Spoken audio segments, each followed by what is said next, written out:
Hi friends! Tonight, let us unfurl the sails of time and drift backward, far beyond our modern shores, into the roaring heart of the 19th century. Close your eyes and picture the wooden decks beneath your feet, the salty wind upon your face, and the distant call of gulls circling above the mast. This is the story of what might become of you if you were ever handed the grand, perilous title of naval captain in the 1800s, a role majestic in dream, yet merciless in waking life. This tale unfolds in 20 parts, and tonight, in part 1, we begin not with cannons or conquest, but with a whisper, a yearning. The sea calls to you, and you answer. You were never supposed to be a sailor. Born to a modest tailor in Portsmouth, your fingers knew needle and thread before they knew rope and sail. Yet the sound of gulls always tugged your gaze to the harbour, and the scent of brine stirred something restless in your bones. You watched, the tall ships with oar, the billowing sails like wings carved from clouds. There was something otherworldly about them, something noble and terrifying. And though your father warned you sternly, sons of cloth were not made for the sea, your heart paid no heed.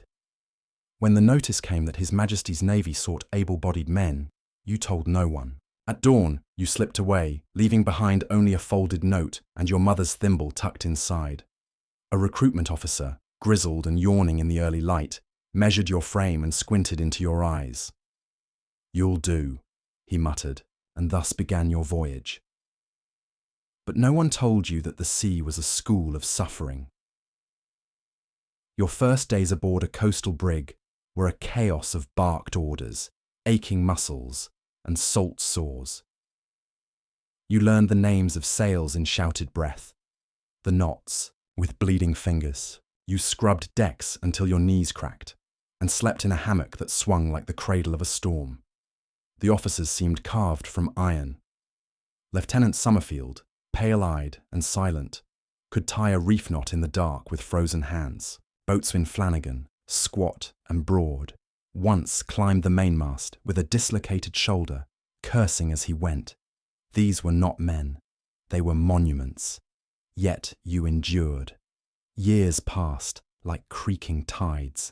You learned to read the wind with your face, to feel the weight of approaching squalls in your gut. You stood watch in hail and storm, and charted stars while the deck pitched beneath you. You grew lean and weathered. You rose, slowly, stubbornly, through the ranks. And then, one frostbitten morning, the captain died. He was old, and the coughing had worsened in the night. By dawn he was gone, buried at sea in a shroud of sailcloth. The ship's officers gathered grimly. By the chain of command, and for reasons you still didn't quite grasp, you were named his successor. Captain. The word echoed in your mind like thunder. You were led to the great cabin, larger than any berth you'd known. A silver compass rested on the desk. The chart room was yours now. You were handed the spyglass, the logbook, the responsibility. And in that moment, you felt not pride, but dread. For the captain's role was not one of glory, but of unending burden. The crew looked to you now. Every soul aboard, 84 men and 2 boys, entrusted you with their lives. Every order you gave could cost a limb, or an hour, or a heartbeat. Every mistake might mean a wrecked hull, or a dead child washed ashore, and you were not born for this. That night, your dreams were plagued with phantom storms. Waves swallowed your ship whole, and your crew cursed your name. You woke with sweat on your brow and a truth in your chest. The sea does not care if you are ready. In the following days, the crew tested your authority with quiet stares and questions wrapped in obedience. You barked orders louder than necessary, trying to mask your doubt. You studied the charts until your eyes burned. You reviewed the ship's stores and saw how low the rum and biscuits had fallen. You were now the voice that answered every knock on the cabin door, the one who must decide whether to fight the privateer at dawn or flee under nightfall, whether to punish the boy who stole bread or forgive him for a hollow belly, whether to risk a shore that may harbour disease or stay at sea with scurvy creeping in. These were not the questions of adventure. These were the questions of agony. Your boots felt heavier each day. You watched the horizon not with wonder, but with a grim suspicion. And yet you could not show fear. A captain who falters, falters all. The cook said little, but you noticed. He always left extra coffee at your door. The quartermaster, who once grumbled at your orders, began to check in more often. And the ship's cat, old as the mast itself, curled by your maps each night, purring against the loneliness. In their own quiet way they were telling you, you are not alone. But still, the weight grew. And this, dear friend, is only the beginning.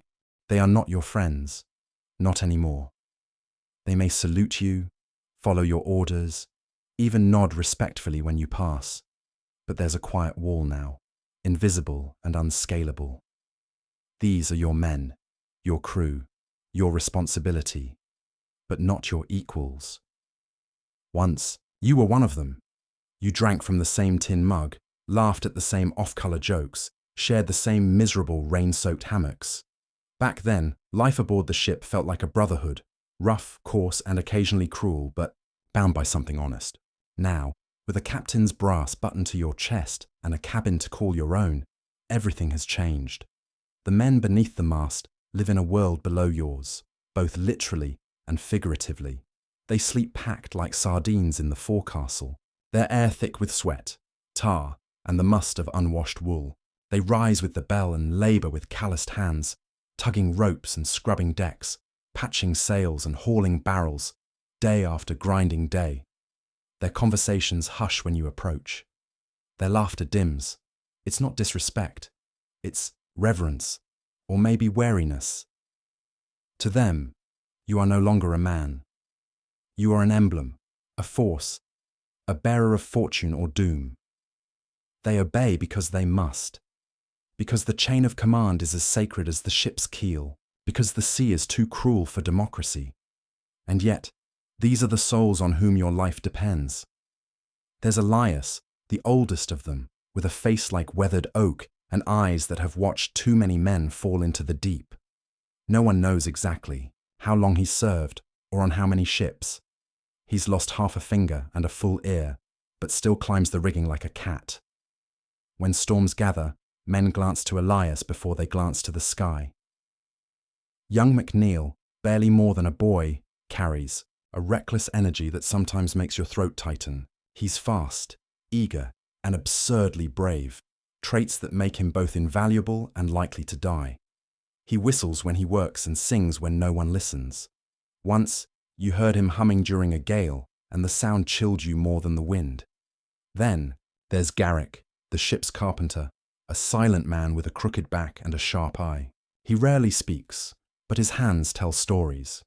Building, shaping, mending. Every day, he checks the hull for signs of strain, the masts for splits, the tools for rust. You suspect Garrick trusts wood more than people. And Lem. Lem with the fiddle. Lem is not the strongest sailor, nor the quickest, nor the most disciplined. But when his bow dances across the strings, the ship becomes a cathedral. His music is a balm. During long nights, when the wind howls and the sails crack like whips, Lem's melodies drift between the creaks and moans, stitching courage into weary hearts. You know these men's names. You know their faces, their roles, their rhythms. But you do not know their stories, not fully. You do not ask what they dream of, what they miss, whom they mourn. You can't. You must remain apart. A captain too close is a captain questioned. Still, you watch. You watch as Elias carves small figurines during moments of rest, their shapes oddly feminine, perhaps memories of a long-lost wife or daughter. You watch McNeil sneak extra bread to a cabin boy too thin for duty. You watch Garrick polish a hammer until it gleams like silver, though there's no light below deck to admire it. They do not know that you see them, and they mustn't. Your power lies in distance, in mystery, in silence. But it is not easy, especially at night. Nights are the hardest. When your duties are done, when the stars rise like ghosts and the sea becomes an endless black mirror. You lie in your bed, listening to the creak of timber, the soft snore of waves lapping against the hull. Sometimes you hear laughter rising faintly from below, the men playing cards or trading jokes or sharing tales of women left behind, and you feel it, the loneliness, the burden.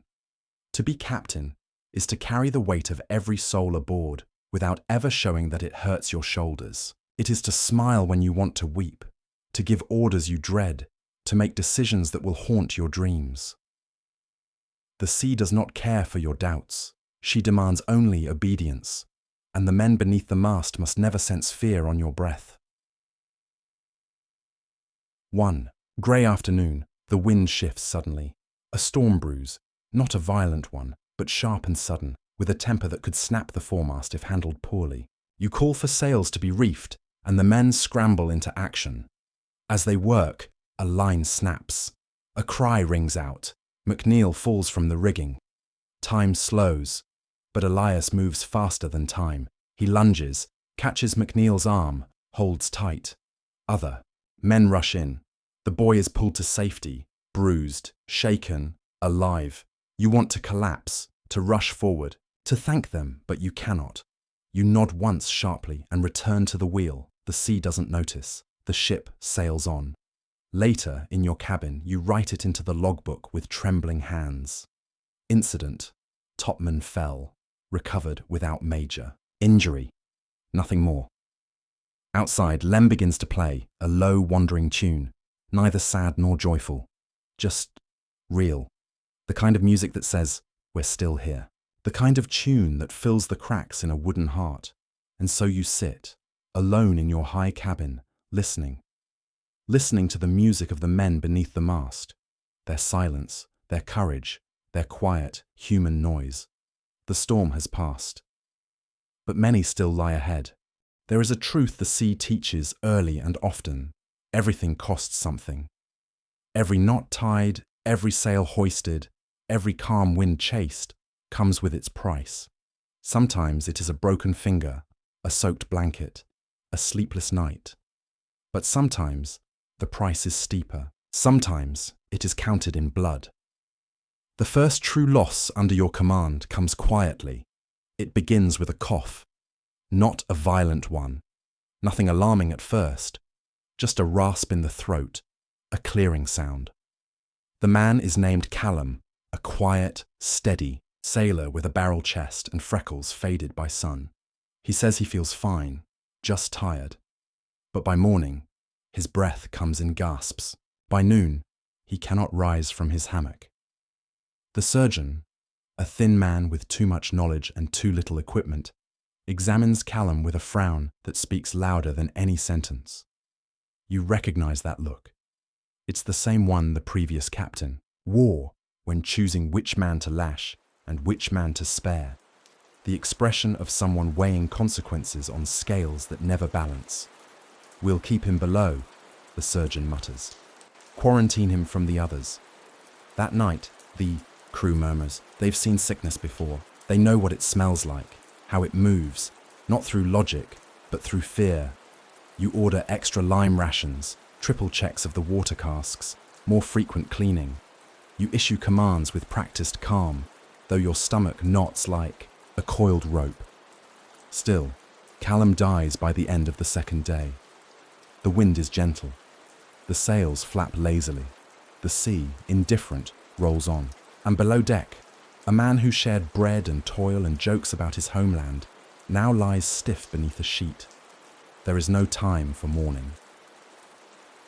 You arrange the burial at sea with all the solemnity you can muster.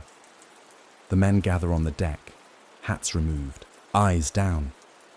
The wrapped form is carried up, Callum's body bound in canvas, stitched shut, with a shot of iron at his feet to weigh him down. You read from the Book of Common Prayer, your voice catching only once. "Unto Almighty God, we commend the soul of our brother departed." And then, with a nod, you let him go. The body slips into the water with a soft splash, too soft for what it signifies. Just like that, Callum is gone, but his absence lingers. His hammock now empty, sways above another man's bunk. His mug hangs by the galley, unclaimed.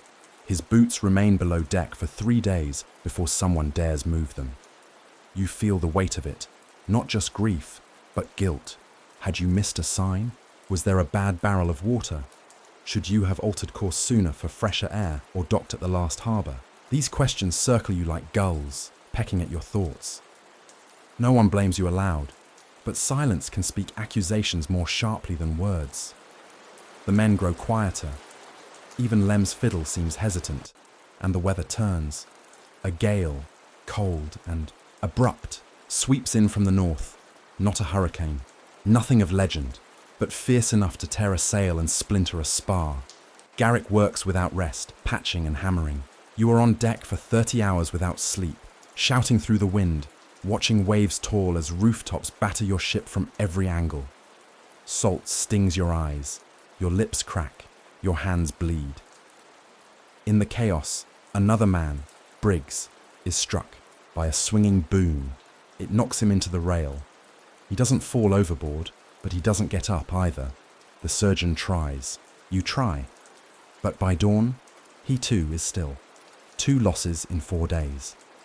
And this, you realize, is not extraordinary. This is not cursed or unusual. This is simply life at sea. The logs of every naval captain are riddled with such notes: names, injuries, deaths, dates, drowned while reefing sail, died of fever, lost to a shattered mast, each entry cold, clinical, necessary, but you are not yet used to it. You don't yet know how to feel nothing when a man dies. You don't know how to sleep the same night your crew shrinks. You don't yet understand how the world can be so silent after someone's final breath. And perhaps that is why you would not last long, because the sea requires more than strength. It requires a kind of emotional surrender. You must learn to watch men die and keep sailing forward. You must command others into danger and live with the knowledge that not all will return. You must make decisions that take more than they give, and always, always, you must wear the mask of certainty. On the 5th day, the storm breaks. The sun returns, pale and shy. The waves soften. Lem plays again, a slow tune, gentle as a lullaby, haunting as a widow's sigh. It drifts across the deck and down into the hull. Men pause to listen. Even Garrick's hammer rests. You stand by the wheel, hands blistered, eyes red, and let the music wash over you like balm. You will not forget Callum. You will not forget Briggs. But you will not stop either, because the ship still sails, the crew still breathes, and the compass still points onward.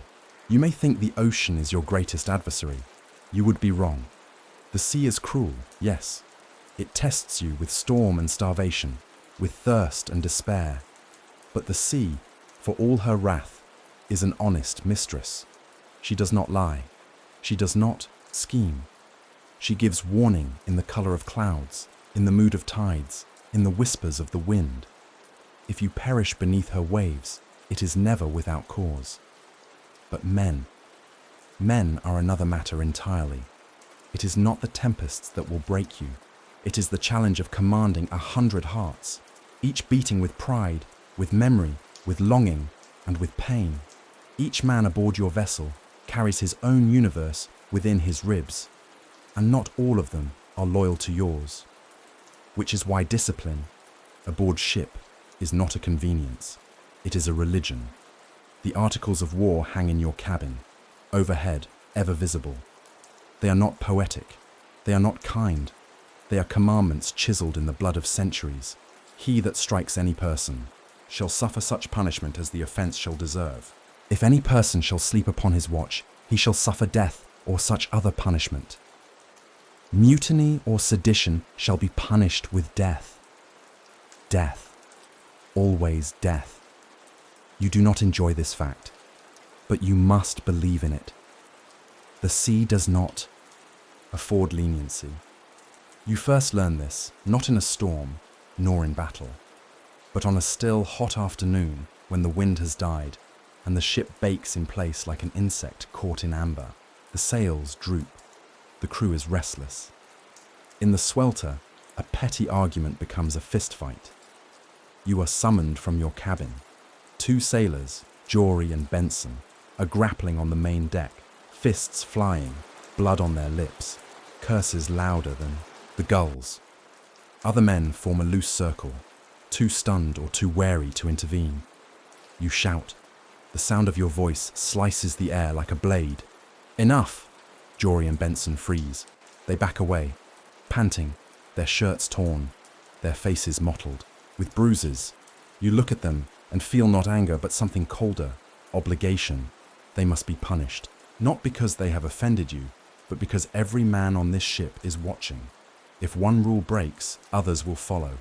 If the chain of discipline falters, the whole vessel may crack. The boatswain brings out the lash. You call for 6 strokes, each. They do not plead. They bow their heads. They understand. The crew forms a ring. The first sailor removes his shirt and takes his position, arms outstretched against the mast. The lash hisses through the air, 6 times. Then the other. 6. More. The sound is worse than the sight. The silence after is worse still. You dismiss the men. The deck clears. Later that night, as the stars shimmer above and the ocean laps with deceptive peace, you cannot sleep. The image of Jory's face, biting down on pain, proud even in punishment, haunts you. But it passes. It must, because order is the only thing standing between your ship and chaos. And order is not born of affection. You begin to notice more. Who wakes first? Who sharpens their blade with unnecessary enthusiasm? Who defers to whom in the line for stew? Who murmurs when they think they are unheard? There is a hierarchy aboard ship, separate from rank. A silent ranking of trust, respect, resentment. You are not part of it. You exist above it, yet your success depends entirely upon it. Your lieutenants uphold the rules. The boatswain carries out discipline. The quartermaster tallies every ration to the grain. These men do not smile often. Their loyalty to you is not born of friendship. It is born of structure, of belief in the unbroken order of things. Garrett, ever silent, begins to watch the crew more closely. You catch his eyes flicking to corners, to shadows, to knots in the fabric of morale. Elias, old and wise, talks to the younger sailors, not in commands but in stories, in warnings woven through old yarns. Even Lem's fiddle changes. The melodies now are steadier, firmer, less wandering, more grounded. Songs that carry the rhythm of marching boots, the echo of banners rising in wind. It is a kind of invisible scaffolding, emotional rigging. You feel it tightening around your ship, and you must be its keystone. So you begin your own rituals. Every dawn, you walk the deck in silence, nodding to those already working. You inspect the rigging, not because you expect to find faults, but because they expect you to look. You stand tall during evening rounds. You offer small praise, not too much, just enough to keep the wheel turning. And when the young midshipman forgets to post the hourglass at the bell, you correct him not with scorn, but with precision. There is no shame in a mistake, you say, only in not learning from it. He nods. You see fear in his eyes. Not fear of you, fear of failing the ship. That is what you are building, a culture of vigilance.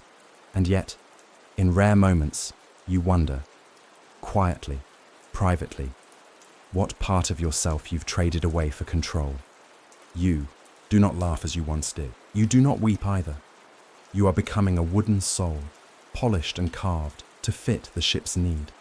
And the more you play this part, the more you wonder if the man you once were, the tailor's son from Portsmouth, who dreamed of sails and stars, is still alive within you at all. But then the bell rings, the sails creak, the ship moves, and your thoughts are swallowed by duty once more. There are no postmen on the open sea, no carriages bringing parchment and perfume, no rustling stacks of fresh letters waiting by the hearth, no distant knock at the door that delivers tidings from far shores.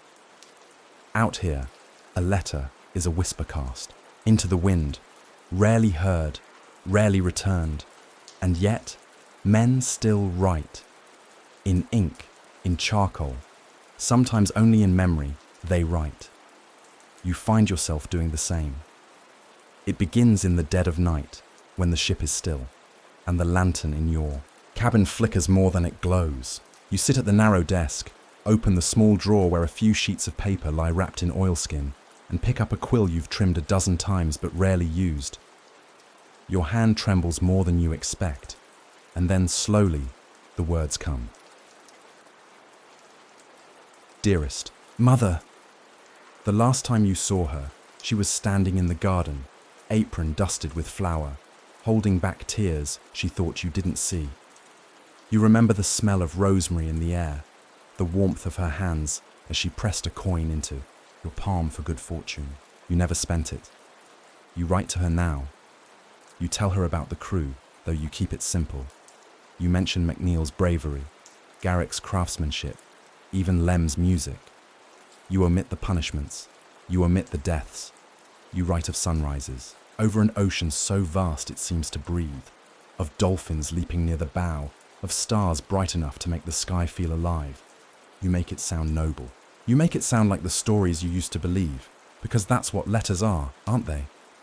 Half-truths shaped to bring comfort. You sign it not as captain, but simply as your son. You fold it carefully and set it aside, knowing it may never leave this ship. And yet, you write another. This one to your brother, James. Always the clever one, always the scholar. You used to envy how clean his hands stayed, how warm his evenings must have been, studying by firelight. You write to him of the ship itself, its dimensions, its tonnage, the logic of rigging, the silent math of sailing by stars. He'd appreciate that, the logic of it all. You avoid emotion in that letter. You speak in facts and figures, but your handshake's just the same. Then at last, a third. To her. You stare at the page for a long while before writing a word. You do not even know if she waits for you still, or if she ever truly did. There was no promise exchanged, no lock of hair or hidden locket, just a look. One evening, by the old sea wall, when the tide rolled in and the world seemed fragile and infinite. You write to her in phrases you cannot say aloud. You tell her the sea is both prison and lover. That command is a crown made of ice, that sometimes you wake and forget where you are, whether aboard a ship or back in that moment with her, listening to the wind kiss the stones. You do not sign that letter. You do not fold it. You simply leave it open and let the candlelight dry the ink. The next morning, you rise early. The letters are still there, resting beside the logbook. You stare at them, then place them gently into a pouch of oiled leather and tuck it in the drawer. You will keep them. You will write more. Whether they are ever sent is not the point, because sometimes, in the vast loneliness of command, writing becomes a kind of breathing. You begin to notice the same habit in others. Garrick keeps a bundle of folded parchment in his chest, tied with twine, worn soft by salt and time. Lem writes lyrics between watches, always humming as he scribbles. Even Elias, gruff and grey, sharpens his pencil before every storm. Not for notes of weather, but something older. Letters no one may ever read. Dreams no one may ever answer, and yet they write. For in the sea's embrace, every man is distant from something, from a home, from a memory, from a life they might have lived if only the tide had turned a different way. You begin to understand why the Royal Mail packet ships, those trusted vessels ferrying correspondence across the empire, are protected as sacred. Because in a world ruled by rope and cannon, a letter is still a kind of magic. It binds the past to the present. It gives the lonely a voice. It offers the illusion, however brief, that someone, somewhere, is listening. That night, during the second watch, McNeil comes to your door. He fidgets, uncertain, holding a scrap of paper. Captain, sir, he begins, eyes lowered. If we make port in Lisbon, would you see this posted? You take the note without hesitation. To your family. He nods. To my mother, sir. You do not ask what it says. You do not read it. But you feel the weight of it in your palm. A message, a hope, sealed in sweat and longing. You place it in your desk, beside your own. Of course, you say. I'll see to it. McNeil nods once, salutes awkwardly, and vanishes into the night. And you? You sit back down at your desk, listen to the wood creak beneath your boots, and wonder just how many letters this ship carries, tucked into boots, folded into shirt pockets, hidden inside books or beneath bunks. The ship may carry cannon and coal, but its truest cargo is made of words never spoken. The sea is seldom straight. Maps may show neat lines between ports, but the ocean does not care for maps.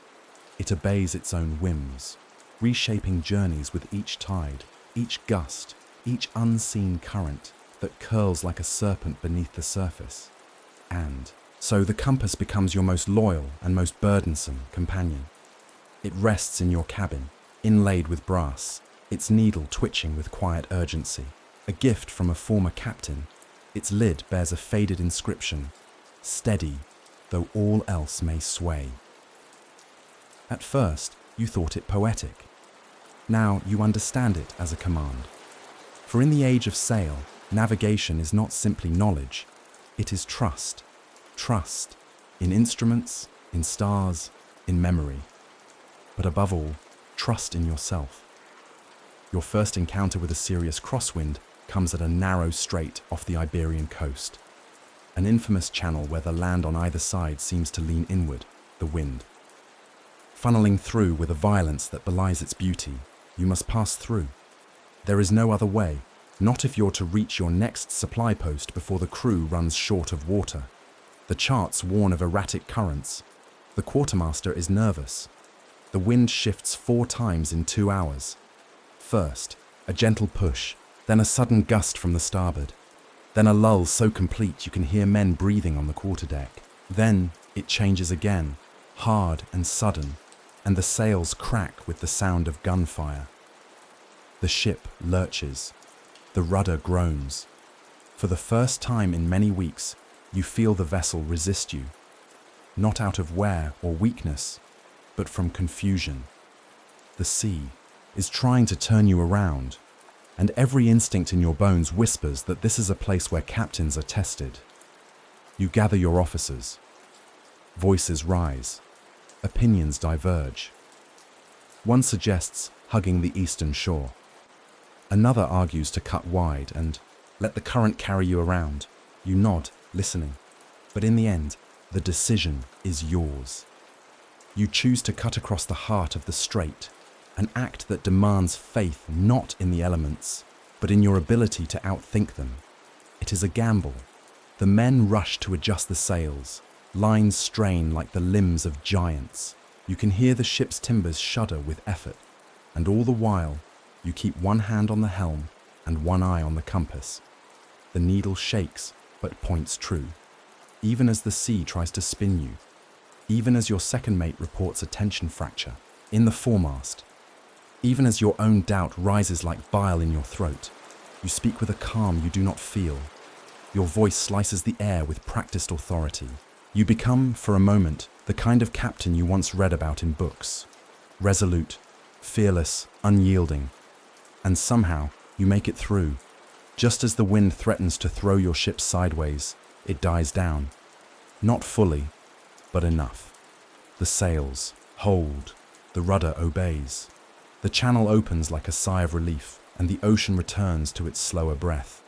You do not cheer. You do not celebrate. You simply stare at the compass and exhale.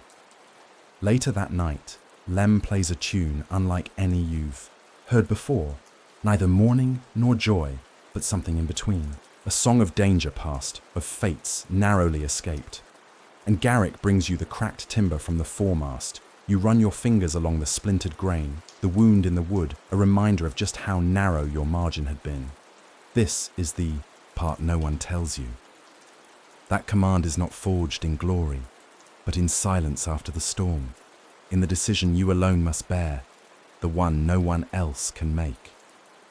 In the compass you stare at when everyone is watching your face for certainty. Because if you waver, they will falter, and if they falter, the sea will not spare them. The next morning, you adjust your course. Not drastically, just 2 degrees west.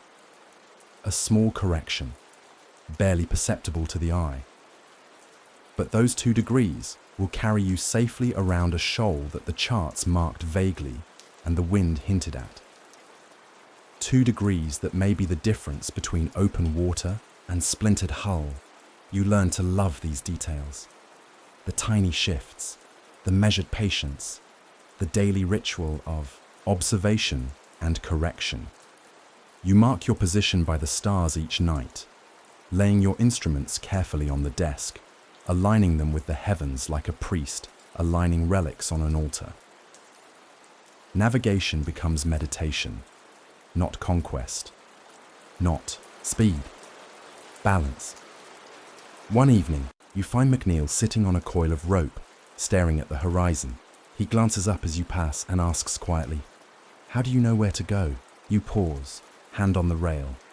You think of charts and winds, of compasses and sextants, of longitude and landmarks. But in the end, you answer simply, "I don't always know." He blinks. Then what do you follow? You tap your chest, just once. Sometimes you follow the sea. Sometimes you follow your gut. But always, always, you follow the compass. Even when you doubt it, especially then. He nods, and that's the end of it. But you know the truth. The compass does not point north, it points inward. And the longer you command, the more you realize the greatest crosswind is not outside the ship. It is the one inside your mind, the gust of fear and doubt that howls in moments of uncertainty. You must sail against it every day, every hour, until the sea grows still. You learn the measure of a ship not in cannon or canvas, but in what it lacks. Out on the open water, you are farther from the world than any man has a right to be. There are no markets to replenish, no fields to harvest, no wells to draw from. A ship is a sealed world, drifting between sun and storm, where every resource is precious, and every shortage a slow unraveling. Which is why, in your logbook, next to battle plans and celestial sightings, you now track rats. They come not in waves, but in whispers, scurrying behind barrels, nibbling at grain sacks, gnawing through the hull's belly where it's weakest. No matter how clean your deck or how vigilant your crew, they find a way aboard. At first, the quartermaster reports it lightly. 2 sacks compromised, sir, likely vermin. You instruct traps to be set, powdered lime to be scattered, hatches sealed tighter. But a week later, he returns, grim. 7 sacks this time, half the biscuits crawling. We're losing more than we can spare. You descend below deck yourself, lantern in hand. The air is thick with must and mildew. The ship's stores, once a proud display of discipline, now seem fragile, vulnerable. You see the droppings. You hear the scuttling, and suddenly it is no longer a nuisance. It is a threat. A ship can survive a storm. It cannot survive starvation. You order a full audit of supplies. The crew is assembled. Rations are recalculated twice. You reduce bread by 1/5, rum by 1/2. The men accept it without protest, but their silence is heavier than any complaint. Then someone jokes, a dry, hollow laugh, that if the rats eat like men, perhaps the men must eat the rats. It is not a jest anyone repeats.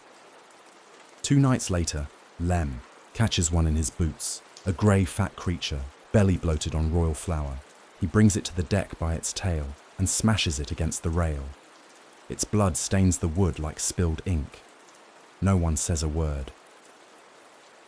You decide to remove rum rations entirely the following week, not out of cruelty, but survival. The barrel is nearly empty, and the men's hands tremble more from thirst than from weather. You gather them on the main deck beneath the noon sun and speak plainly. There will be no more rum, not until we reach Madeira. What remains must be saved for the sick. A murmur ripples through the crew. Disappointment, fatigue, but no defiance. Not yet. You can feel the atmosphere changing, not mutiny, not rebellion, but something colder, weariness. The jokes are fewer, the songs shorter, the men move slower, speak softer. Every step carries the weight of hunger, of thirst, of a mind pressed too long against the walls of a wooden prison. Garrick sharpens his tools longer than necessary. Elias mutters to himself now, more than before.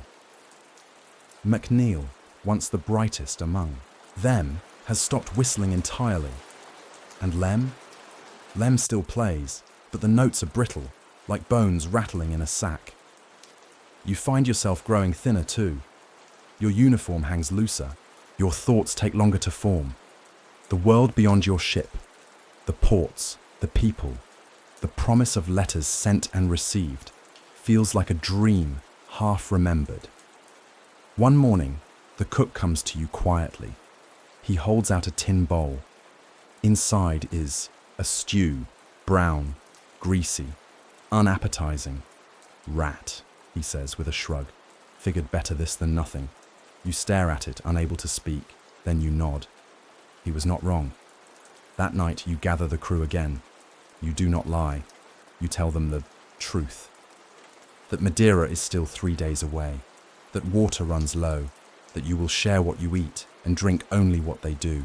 That this ship will survive if it stands together. And then you lift your own bowl of stew, rat meat and salted beans, and eat. A quiet resolve settles over the deck. They follow your lead. Not because they want to, because they must. Because the difference between a floating coffin and a living vessel is not found in the rigging or the sails. It is found in hope, however small, however rationed. The next morning, the lookout spots gulls on the horizon. An hour later, he sees the faint line of land. Madeira. The word rolls through the ship like wine poured into dry cups. The wind picks up. The crew stirs with life. And as the sails catch and the shore grows larger, you realize something strange. Your men are not cheering, not dancing, not crying. They are enduring. Because the sea has changed them. Because hunger teaches more than deprivation. It teaches quiet gratitude. As you dock, the island rising before you like a green miracle, you step onto land with legs that tremble. The quartermaster leads the effort to resupply. The doctor searches for fresh fruit and herbs. You send MacNeil with Lem to deliver a packet of letters to the post. And then, for the first time in many weeks, you breathe air that smells of flowers instead of salt. But that night, aboard ship once more, you find yourself unable to sleep on the still earth. You miss the creak of timbers, the scent of rope and tar, the rhythm of waves, even the rats. Because though this land is solid, it does not move with you, and you are beginning to understand something deeper. You are no longer just a man on a ship. You are a part of it. Even after landfall, the sea stays with you. It clings to your clothes, to the crease of your boots, to the marrow in your bones. The scent of it, the sound of it, the pull, it follows like a shadow. Some men drink heavily when they reach shore, trying to forget. Others seek comfort in brothels or prayer. But you walk the harbour and listen, not to people, not to birds, but to the echo of what you've left behind. Madeira is bright, loud. The taverns spill laughter like lantern light, and the streets hum with trade. Merchants call in a dozen tongues. Horses clatter on cobblestones. Children run barefoot between carts. And yet, for all its clamour, you feel only the silence of the deck beneath your feet. Because you have begun to carry ghosts. They do not haunt you in white. They wear no chains. But they follow all the same. Callum, whose cough never stopped. Briggs, who fell before the storm ended. Jory, whose punishment you ordered with dry lips and clenched fists. These men do not cry out. They simply remain, silent memories anchored to your thoughts. When you blink, You see the curve of their shoulders. When you wake, you hear their steps in the creak of the wood. When you breathe, you wonder how much air they might have had left. You told yourself you would remember them all, but names blur with time. Faces shift. Moments become stories. Stories become burdens. That is the way of it. The price of command is not only decision, it is remembrance. You board again at dusk, having spent fewer hours ashore than the youngest of your crew. Madeira fades into a blur of lanterns and distant bells, and your ship pulls away as if in quiet relief. Back to sea. Back to the one place that demands everything but explains nothing. McNeil brings you a parcel, replies from the port's postal house. 3 letters. One is for Garrick, one for Elias, one, astonishingly, for you. You retreat to your cabin, the paper trembling slightly in your hands. It is from James, your brother. Short, careful. He says your mother is well, though slower now, that the town has not changed, that war talk is rising again, but nothing firm yet. He mentions the tailor shop, how the roof leaked in the last storm, how the old customers still ask after the sailor boy, and then a single line, uncharacteristic of his usual caution. Do not carry it all alone. You read it twice. Then again, it does not lift the weight, but it offers something rarer, permission to feel it. That night, the wind is gentle. The moon casts a long path across the sea, a silver ribbon unspooling into the dark. You walk the deck in silence. The men sleep. The sails breathe softly. Somewhere below, Lem's fiddle murmurs a half song, then fades, and in the stillness, you think of every ship that has passed this way before. Every captain who stood just as you do now, staring into the same night, wondering what tomorrow will ask of him. There's a reason sailors speak of ghosts. They are not ghouls with hollow eyes. They are fragments, memories lashed to the soul, too heavy to throw overboard. They live in the wake, in the stretch of ocean behind the ship, rippling faintly as the vessel moves on, invisible to all but the one who leads. You remember something the old captain once told you before he fell to fever and was buried at sea. He said, "The sea doesn't want your body, it wants your mind. It wants to see how much of yourself you're willing to lose to keep others afloat."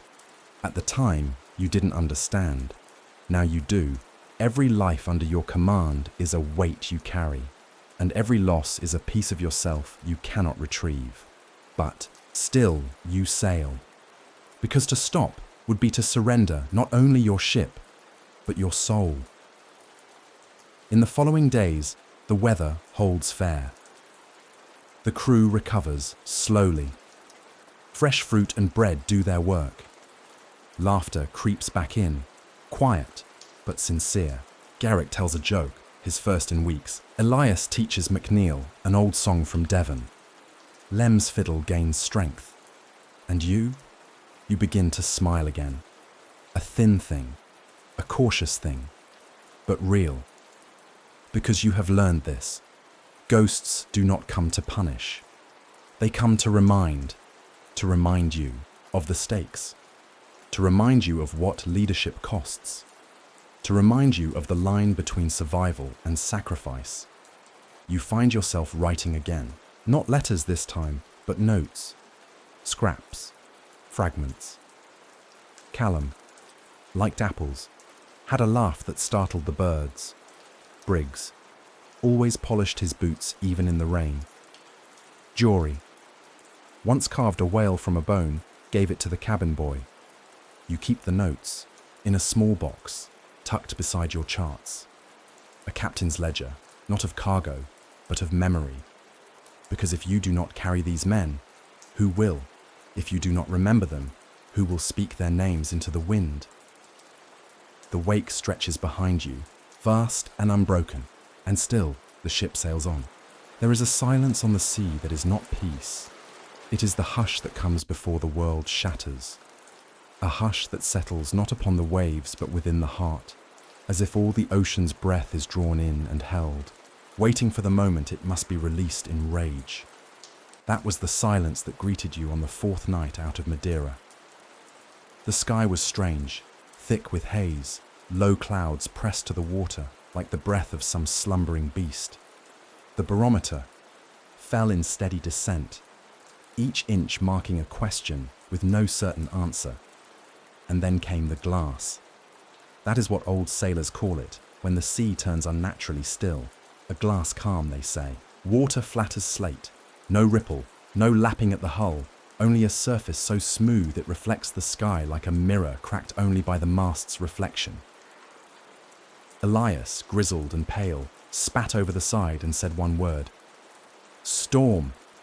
You believed him. That evening, you shortened sail.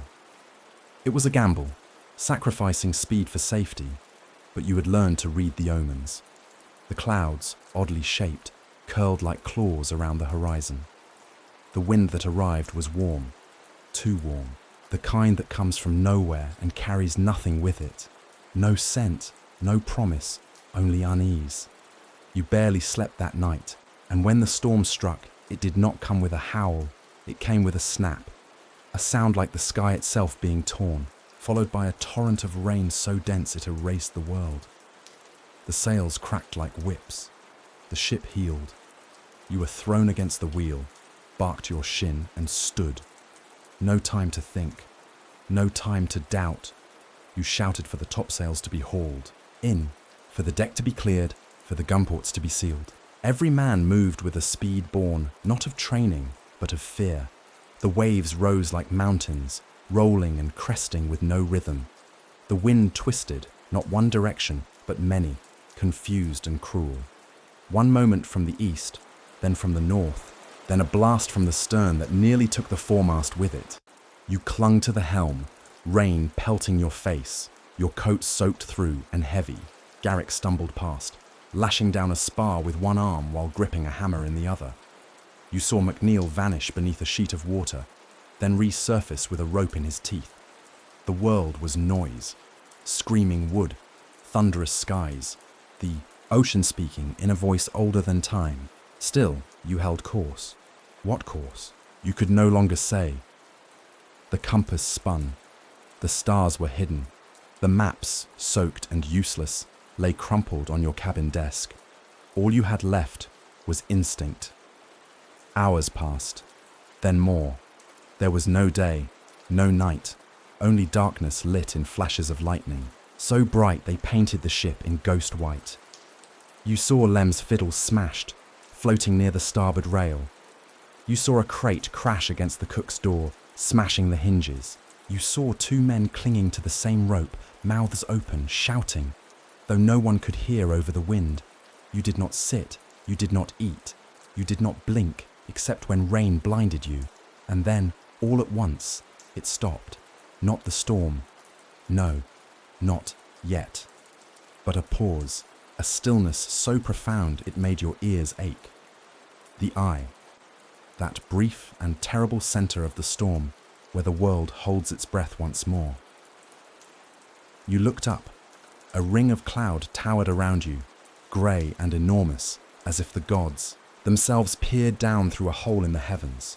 The sea beneath was calm, unnatural, too calm. You ordered water, bandages, inspections. Garrick reported a split in the mizzenmast, the cook, a broken finger, the quartermaster, missing. You searched. He had been caught under a spar, crushed. You found him still breathing, barely, pinned and bloodied. You called men to lift it. It took 6 of them. He lived, but his leg was gone. You ordered the amputation yourself, watched as the surgeon, hands steady but eyes haunted, prepared the instruments. Then came the second wave. The other side of the eye. Worse, because the wind returned from the opposite direction. Everything that had bent now snapped. The patched sails were ripped anew. The masts shrieked. The deck flooded. You thought for a moment that it might be the end. You whispered, a name, hers, and wondered if she would ever know. And then, like all storms, it ended. not all at once. The rain faded, the waves lessened, the wind slowed, became a breeze. A gull cried in the distance. Morning came, pale, grey, wounded. The ship drifted. Your crew, spent and silent, began to move. Lem wept over his broken fiddle. McNeil collapsed into sleep on the deck, wrapped in a torn sail. You walked the perimeter, boots squelching in water, and you knew you had passed through something that would remain with you forever. Because storms at sea do not simply bruise the ship, they bruise the soul. And no, man returns from them unchanged. To those on land, a sail is just canvas, white or cream, flapping in the breeze, moving a ship across the water like a toy in a pond. But to those at sea, to those who command vessels, not with hands alone but with heart and breath and dread, sails are not fabric.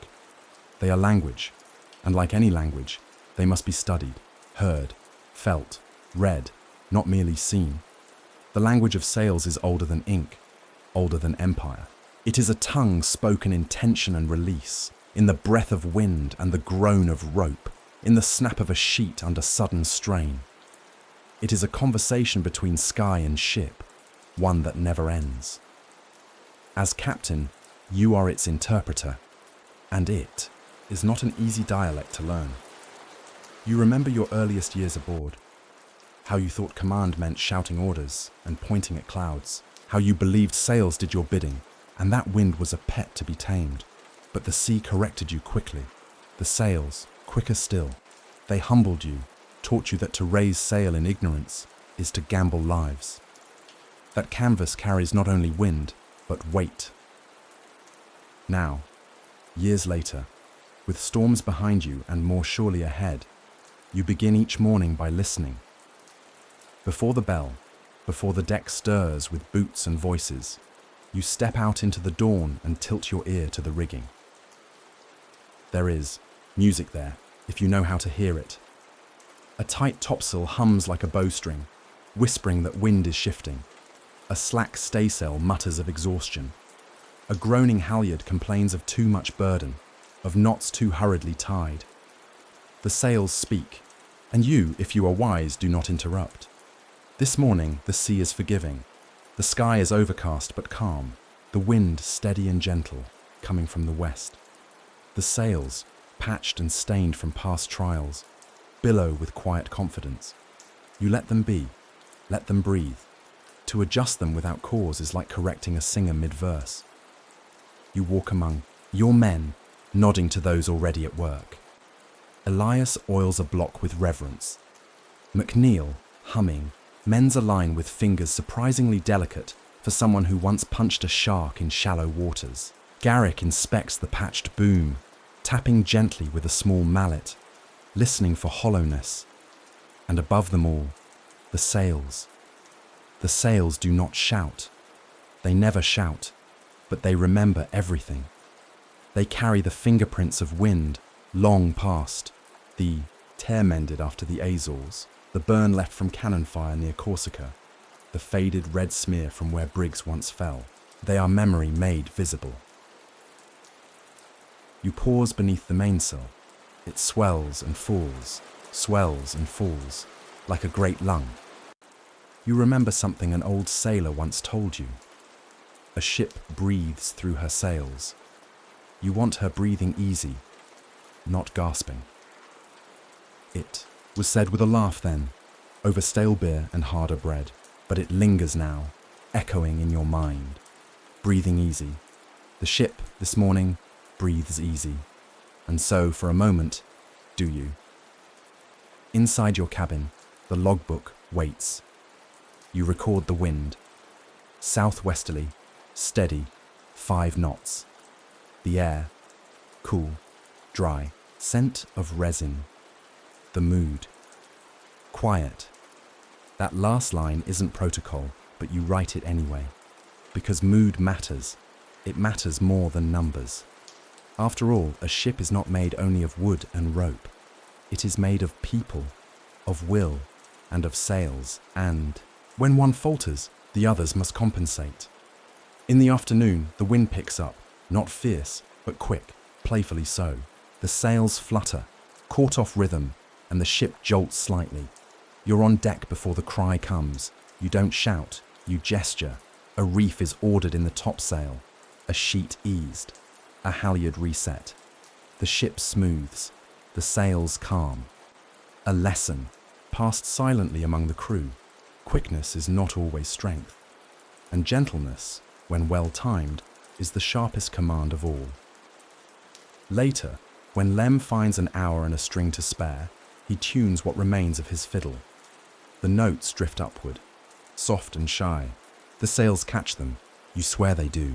The melody mingles with canvas and sky, and the ship becomes for a heartbeat something close to holy. You lean against the rail, and the thought comes unbidden. I understand them now. The sails, their language, their temper, their silence. You once feared them, feared their fragility, their stubbornness, their defiance in storm.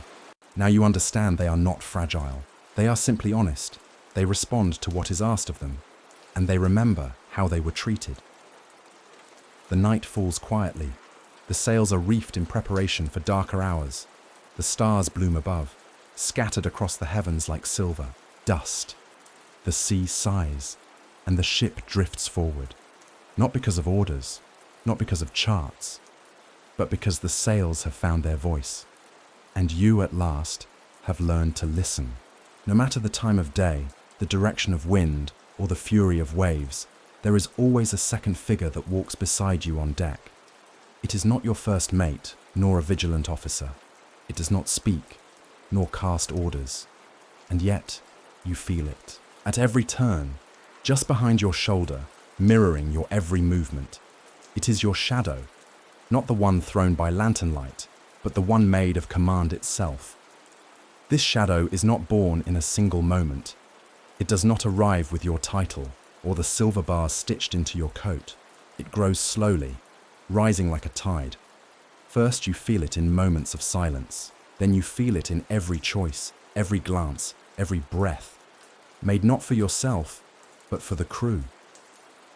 You cannot name the first time it followed you. Perhaps it began the day you watched a man buried at sea and knew the order had come from your lips. Perhaps it began when a boy asked you if his brother would be all right, and you could not lie, yet dared not tell the truth. You begin to sense the change one quiet morning, when the wind is kind and the sails are full. A gull lands on the railing and stares at you, unafraid. The crew moves like clockwork, lines in hand, laughter rising softly between tasks. You should feel peace, but you don't. Instead, you feel the expectation that you must keep this going, that your calm is their compass, and the shadow is already there, silent at your side, reminding you, even peace must be carried. It walks with you down the rows of hammocks, where men dream of home, of sweethearts, of dogs they once owned. You see them shift in sleep, unaware that the figure passing by is no longer just a man, but a symbol. They do not see the sweat behind your collar or the questions that haunt your eyes. They see only captain. You are no longer allowed weakness, no longer allowed doubt, only presence, only purpose. You try, at first, to resist the change. You joke with the men as you once did. You join them briefly at supper. You stand near the galley fire for warmth and trade a story or two from years before command. But something in their eyes is different now, guarded, uncertain. They do not respond as they used to. You have become something other. Later in your cabin, you stare into your tin shaving mirror. Your face is leaner than you remember. The eyes, deeper. The mouth drawn into lines not of age, but of responsibility. The shadow stares back. It does not threaten you. It does not accuse. It simply waits. You begin to write more often. Entries in the log, yes, but private pages too. In them, you speak to no one in particular. You ask questions that have no answers. Who watches the captain when he watches the sea? Where do I place my own grief when it comes in the night? What is left of me if I must always be strong? Sometimes you do not finish the entries. You leave them open as though the act of writing them is enough. You tuck them into a drawer beside your mother's thimble, the folded letter from your brother, and the small carved whale once gifted by a lost sailor, your collection of small truths. Outside, life goes on. The ship sails. The men laugh.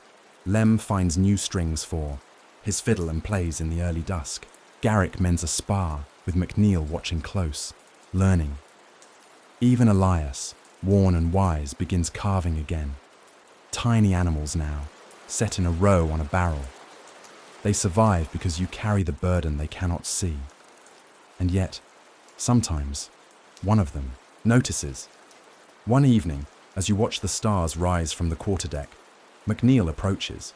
He stands at your side a long while before speaking. "Do you ever feel far away, sir?" he asks softly. You don't answer at first. You trace a constellation with your finger. Orion, familiar. Then, more often than I'd like. He nods, then offers something wrapped in cloth. It's a biscuit, still warm, saved from supper. "Thought you might have missed your plate, sir." You accept it without a word, and in that small gesture, something eases, not the weight, not the shadow.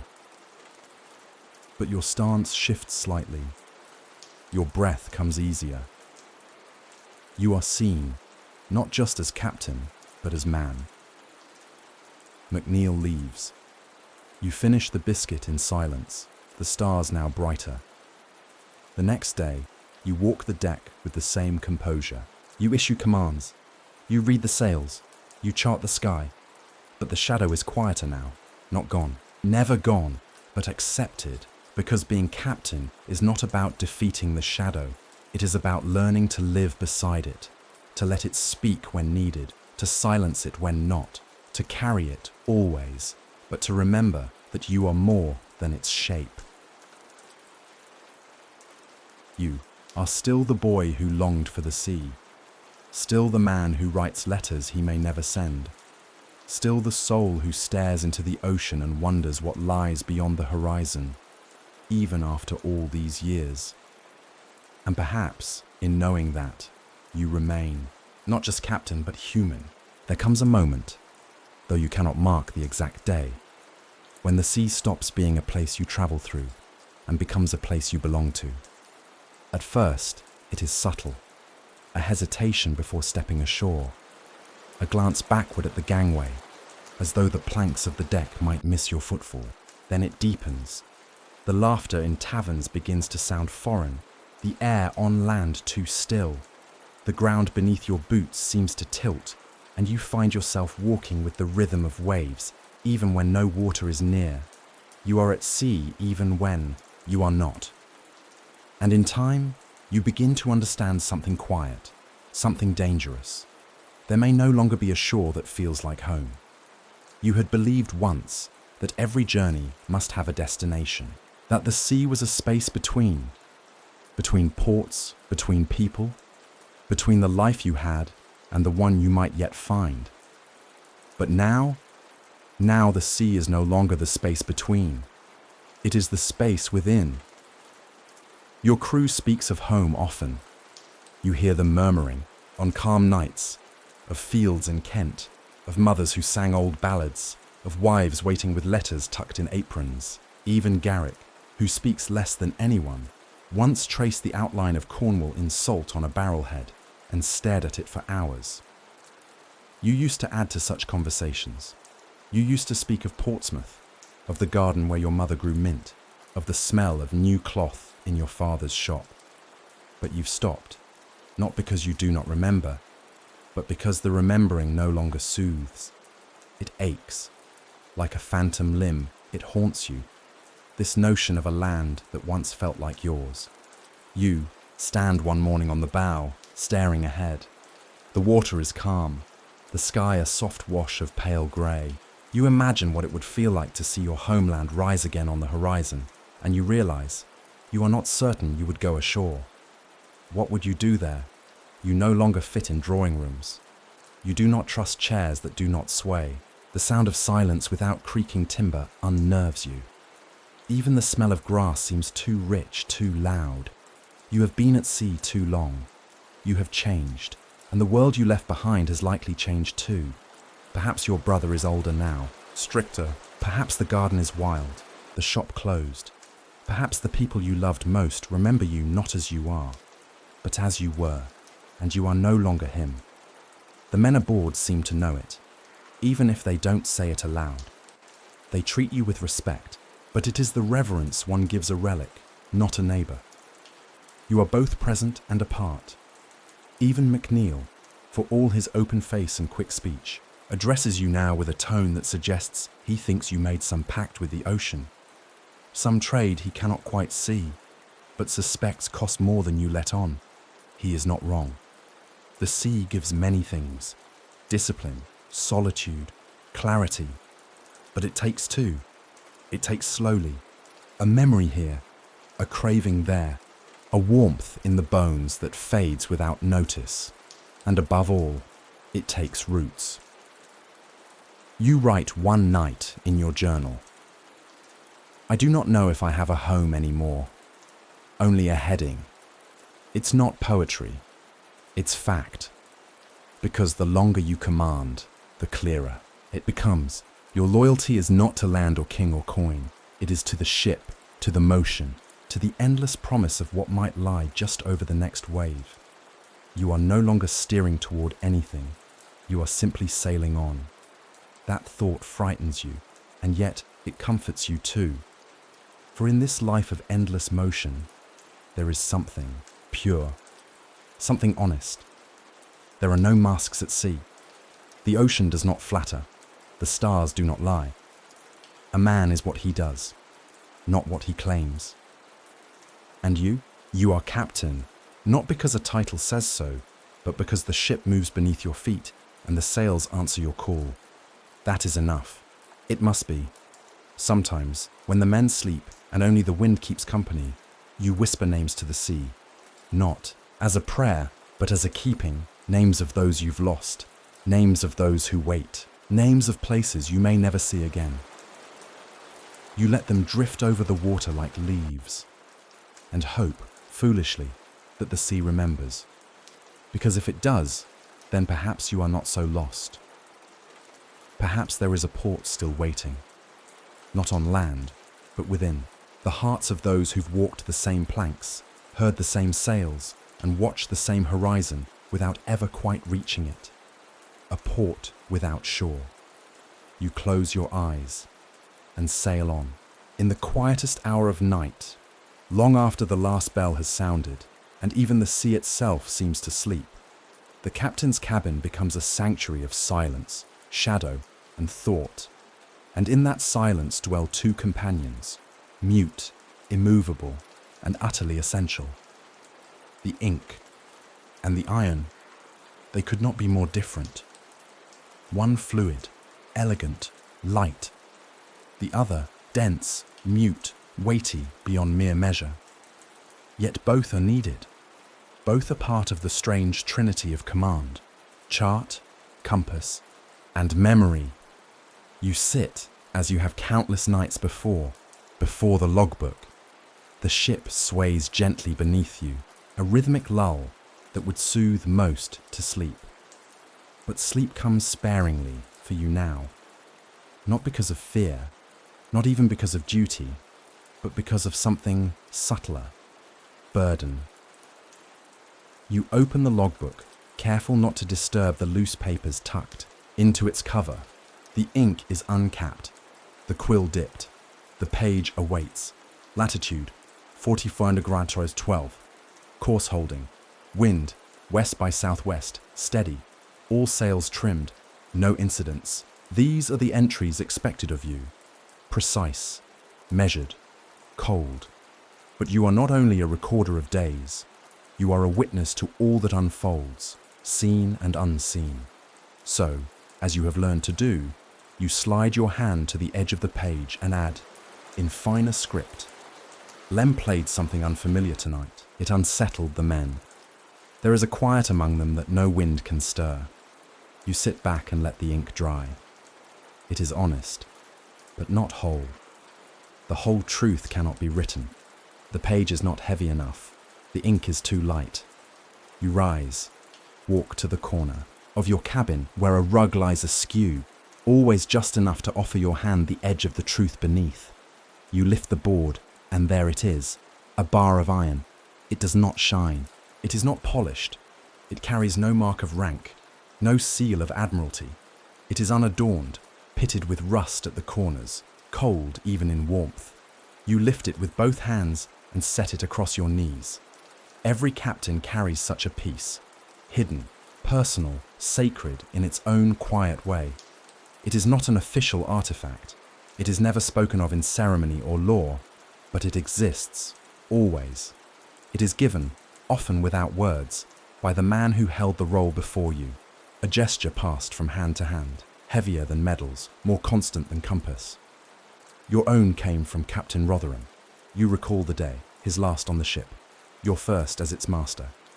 He had taken your hand, not in formality, but in solidarity, and pressed the iron into your palm. For what ink cannot carry, he said. You didn't understand.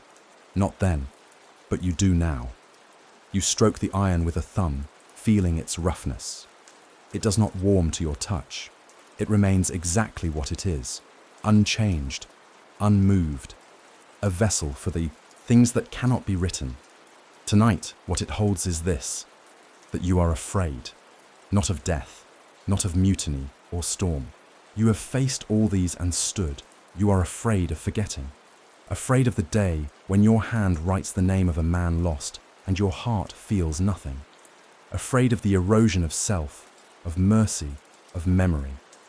Because command changes a man, not all at once, but piece by piece. You do not notice what you've lost until you try to reach for it and find it gone. Ink is memory, but iron is the absence of it, the void where feeling once lived. You lift the bar to your chest and hold it close, as if it might hear your breath. You think of the decisions that haunt you still, turning away from a desperate flare on the horizon because you had wounded men aboard, ordering lashes you knew were too harsh because morale demanded blood, looking McNeil in the eye and telling him his brother's death was quick. It wasn't. These truths never reached the logbook, but they are recorded nonetheless. In iron, you replace the bar in its hidden cradle and lower the plank. It thuds softly, more a heartbeat than a sound. You stand. The logbook remains open, the ink dry, the page full. You do not add more. Some nights require no new marks. You tighten the twine around the journal, return the quill to its case, and extinguish the lamp. Darkness embraces the room, but it is not empty. It is alive with memory, heavy with breath, rich with salt and sorrow and command. You lie down, not to sleep, but to rest beside all that you carry, ink in your mind, iron in your soul, and the sea, ever waiting just beyond the hull. Maps, they once told you, are the bones of the world. They mark its contours, shape its reach, define where you are and where you must go. They offer the promise of certainty in a world made of wind, wave, and change. But the longer you sail, the more you come to understand a bitter truth. The mapmaker lies, not with cruelty, not with intention, but through distance, through comfort, through the assumption that the world upon the paper will behave like the world beyond the bow, and the sea does not suffer assumptions. You remember your first voyage as captain, clutching, a map tight in gloved hands, tracing the inked coastlines like a priest might read scripture. Every detail was measured, every sound marked, the currents shaded in soft blue, the shallows crosshatched in warning, the islands sketched like jewels in their proper place. And then you arrived, and nothing was where it should have been. The inlet was narrower than drawn, the current stronger. The reef that should have been a mile east now loomed beneath your keel. You ordered a correction in your own hand, furious, the quill trembling as you etched a line through another man's ink. It was your first lesson. The sea does not obey the page. You learned others. A sheltered cove, once marked safe, had become choked with silt after a winter of violent storms. A river mouth had shifted a full league south. A chain of islets, so carefully rendered, no longer broke the horizon. You began to doubt every curve, every compass mark. You began to trust your eyes more than your instruments. Now, you sit at your chart table again, a new map before you. The lantern burns low. The wood creaks. Outside, the ship rocks gently under a calm sky. But here, inside, the war continues. Not of guns or gales, but of belief. The chart stretches wide beneath your hands. It is beautiful in its way. A pale wash of cream and ink, bordered with symbols, scattered with Latin, with compass roses and heraldic crests. The seas are named, the winds annotated, land is framed in black. Final, confident, you know better. Your fingertips find the floor immediately. An island that no longer exists. A sandbar misplaced.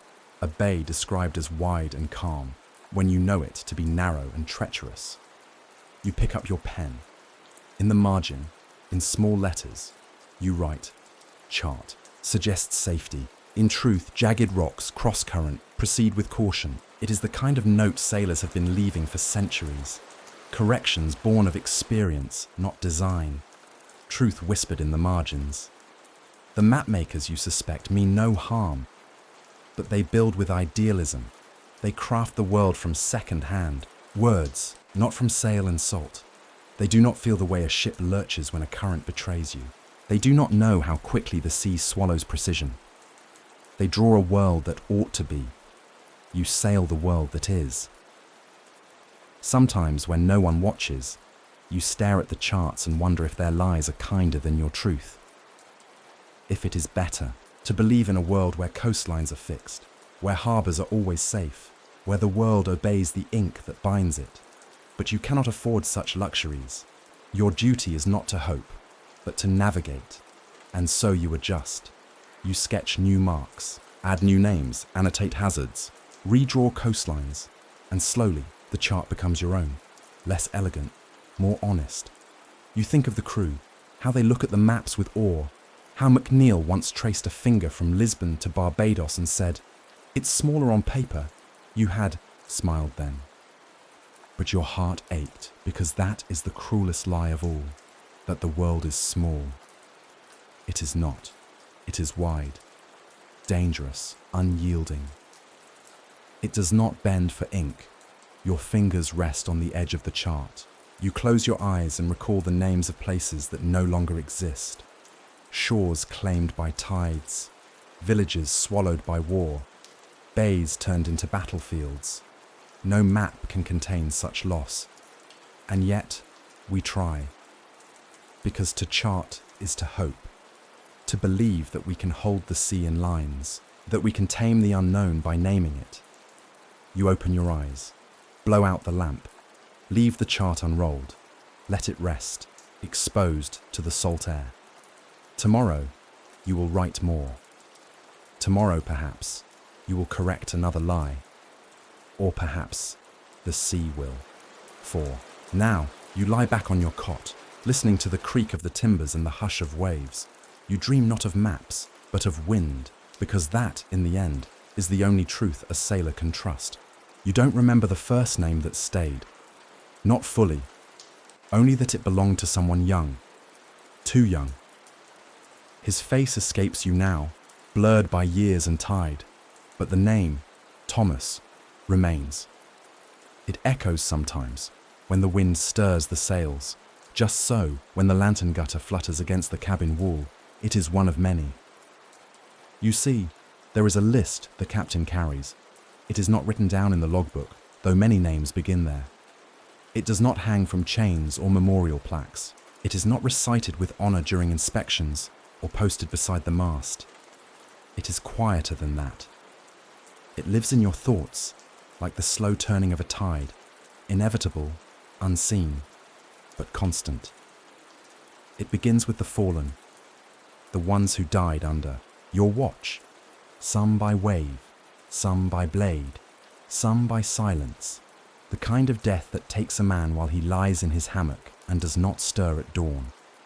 You remember them all, not because you choose to, but because you must. It is the debt you pay for, every command given, every decision enforced, every order that, no matter how justified, led to a moment that could not be undone.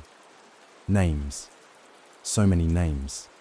You say them sometimes, softly, beneath your breath, when walking the deck under stars. Not aloud exactly, but into the sea, as if she might carry them somewhere safe, somewhere kinder than you could. There was Fairchild, who died trying to save a friend. Barker, who vanished one night, and whom the men believed taken by spirits or worse. Elias, whose quiet wisdom warmed every cold morning, until one morning it didn't. Callum, who sang in storms and was lost to a quiet, cruel fever. And Robert Caro, who wanted nothing more than to see Spain, and saw only sky as the mast fell. Each name rests within you like a weight stitched into your very bones. Not all are dead. Some are merely gone, left behind in ports where they chose to stay, unable or unwilling to continue. Others were dismissed for discipline, for illness, for reasons they never understood and never forgave. And some you never truly knew, only their names, a mark on the roll, a voice once heard in song, a boot scuffing the wood. Now they are part of the ship, part of you. When you pass the mess deck and see a space where a man once sat, you feel it. When you open the journal and find an old entry, Jones, assigned to rigging, you pause, not because of what is written, but because of what followed. Nothing. The names are not burdens because they died. They are burdens because you remember. You once tried to explain this to an eager young officer. He had just issued his first punishment, a lashing for a small but dangerous infraction. The sailor had bled more than expected. He did not return to duty for 3 days. The officer came to you afterward, pale and shaken. "I gave the order," he said, "but I didn't think. He has a name. I never asked it before today. You said only, 'Now you know it.' And now you carry it." He nodded as if he understood. He did not yet, but he would. Now, many years later, you sit alone in your cabin. The logbook is closed, the charts folded.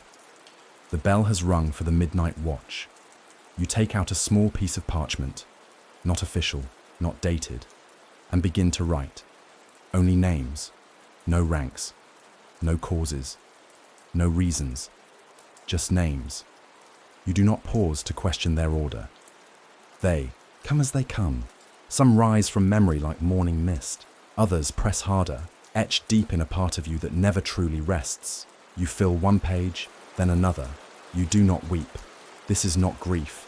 This is remembrance. It is the one thing you owe them all. And though no court demands it, no admiral commands it, you do it still. Because these names are not lost. They live in your footsteps on the deck, in the way you pause before giving an order, in the way you read the wind and taste fear before it arrives. They are the reason your voice stays calm, even when your heart stammers. They are the ballast to your soul. Outside, the sea murmurs. A gull cries somewhere in the dark, far from land. You rise, fold the pages carefully, and place them in a tin beside the iron bar beneath your floor. You do not speak their names again tonight, but they remain with you, always. And when your time comes, you hope, foolishly perhaps, that someone will carry your name too. Not for honor, not for glory, just for memory, because that is all that remains in the end. Not the rank, not the record, just the sound of your name, spoken softly into the wind by someone who once knew your face and remembered. There is a sound on a ship unlike any other. It is not the cracking of sails, nor the call of gulls, nor even the whisper of wind along the rigging. It is the bell hung from its beam near the foremast, cast in bronze long before any man aboard first touched the sea. The ship's bell is not merely a signal of time. It is a memory, struck into motion, a keeper of moments, a reminder that hours pass, men change, but the sea and duty continue. You hear it now as you rise from your cot. One bell, midnight, a quiet note, sharp yet reverent, echoing just enough to stir the mind but never startle it. It tolls every 30 minutes, as tradition dictates, marking the passage of the watch. 8 bells for 4 hours. Then the cycle begins again, a rhythm older than any captain's name, older than even this ship. When you were young, the bell meant order. It told you when to rise, when to eat, when to rest. It was the voice of authority, impartial and precise. But now, as captain, the bell means something else. It is a witness. Every time it rings, it recalls what happened beneath its chime. At first bell, perhaps a storm broke and a man fell. At third, a lover's letter may have been read by lantern light. At eighth, a death might have passed silently in the night, the crew unaware until morning. The bell forgets nothing. You once tried to avoid that sound. You would draw the curtains in your cabin, set your log by candle rather than clock, pretend that time was yours to command. But the bell rang anyway. Always it rang. It does not speak in haste. It does not argue. It simply declares, another half hour has passed, another part of the sea crossed, another breath drawn and released, and so you have learned to listen. Tonight you leave your cabin and walk toward the bow. The stars are faint, veiled by cloud. The wind is low, but steady, carrying a whisper of something yet distant. Perhaps rain. You pass the bell and pause. There it hangs, untouched now, between tolls. Its surface is worn, dulled to a grey sheen by salt and age, yet the carvings remain, barely visible. A name, a year, a place. Southampton, 1791. The ship was not yours then, nor was the war raging across Europe, nor had your hands yet known the callous of rope. But the bell was already here. It has watched every man who has walked these planks. It has rung for births, for deaths, for weddings performed quietly at sea with no priest, only vows and salt. It rang when Rotherham passed command to you, and one day it will ring when you do the same. You reach out and rest a hand against it, not to ring it, only to feel the chill of its silence. You think of all the times it has broken quiet, at dawn, at dusk, during fog thick enough to blind, during nights so still the sound of its strike was the only thing that proved you still lived. You think of the man whose job it is to ring it, the watchman chosen not only for strength, but for trust. A man who does not mistake the count, a man who does not forget. Because the bell is not merely about time, it is about order in a world without walls. It is the spine of the ship's day, the pulse of its body, and it remembers. Long after the ship is gone, the bell may remain, hung in a museum, placed in a church, melted down into something unknowing, but the sound it gave, each peal into the dark, that sound lingers. You remove your hand and continue your walk. The deck beneath your boots creaks, as always. You nod to the watchman as you pass. He salutes, silent, and turns back to the dark. At the stern, you stop again. There is no wind in the sails now, not truly, only breath, faint and tired. The ship is gliding more than sailing. You close your eyes, and, without meaning to, you count the bells backward. 8 bells past sunset, 7 when the sails were reefed, 6 when Garrick mended the spar with quiet hands, 5 when Lem hummed something old from Wales, 4 when you wrote a letter you'll never send, 3 when you thought of your brother, 2 when you heard the gulls, even though no land was near, 1 when you opened your eyes and stepped outside. Now, soon, it will strike again, And the ship will shift, just slightly. The men will note the sound, even in sleep. And you will remember this night, not for what was done, but for what was endured. You turn back toward the bell, not to strike it, only to acknowledge it. Because you have learned something the map makers never knew. It is not the stars that guide a ship, nor even the compass. It is the bell. That quiet voice, that says, you are still here. Keep going. And in the end, perhaps it is not your name that will be remembered, only that sound, ringing softly into the wind. There comes a time, though you never quite know when it began, when you stop smelling the sea. Not because it is gone, but because it has become part of you. At first, salt was foreign. It clung to your collar, chafed your wrists, stung your eyes. You cursed it, scrubbed your sleeves, dried your boots by the fire, tried to keep your skin dry beneath oiled cloth. But salt is patient. It seeps. It settles. And over time, it becomes not something outside of you, but something within. Now you do not notice it on your lips. You do not flinch when the spray hits your cheek. Your tongue knows the taste too well. Your hands are calloused not only from rope, but from the sting of salt pressed into every cut and crease. It is in your breath, in your hair, in your very blood. You are not merely a man on the sea. You are becoming a man of the sea. You learned this first from Elias, years ago, long before command was a shadow on your shoulder. He was old then. How old? No one ever knew. And he had sailed more oceans than you could name. His hands looked like driftwood, knotted and grey, and he spoke rarely. But once, when a storm passed and you stood soaked and shivering, he handed you a dry cloak and said, "You'll stop noticing the wet. That's how it begins. Then you'll taste the salt in your tears and not know if you're crying or sweating. That's when you'll know the sea's in your blood now." You thought him poetic, mad even, but now you understand. You think of land sometimes, of the scent of pine, of clean linens, of rooms that don't rock, but the memories grow thin, like paintings left too long in the sun. They no longer comfort. They no longer pull.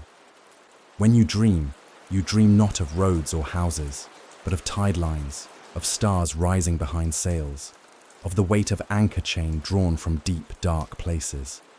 Your body has changed. Your step adjusts for the roll, even on solid ground. Your ears know the wind's mood before your eyes catch it. You can read the waves by touch alone. And your voice, once crisp and clipped, now carries the drawl of men who live with horizon for a roof. The crew speaks of it, sometimes, though never to your face. They say you walk like the ship listens to your footfall. They say your eyes are greyer now, like mist. They say you have the salt sickness, the one that doesn't kill, but keeps you on the water, keeps you from ever truly returning. You know they're right. There is no return for men like you. You've seen officers leave, return to England, take wives, buy land, sit in drawing rooms, and you've seen how their hands shake when a window rattles, how they flinch at the cry of gulls, how they lie awake when it rains too long, listening for bells that will never ring. The sea does not leave you, not entirely, not kindly. You look at your reflection now and see the changes, lines that were not there, eyes that have seen too much silence, hands steady in storm, but restless in stillness. You are no longer who you were, and you would not be whole on land. There are things you need now, things the shore cannot give.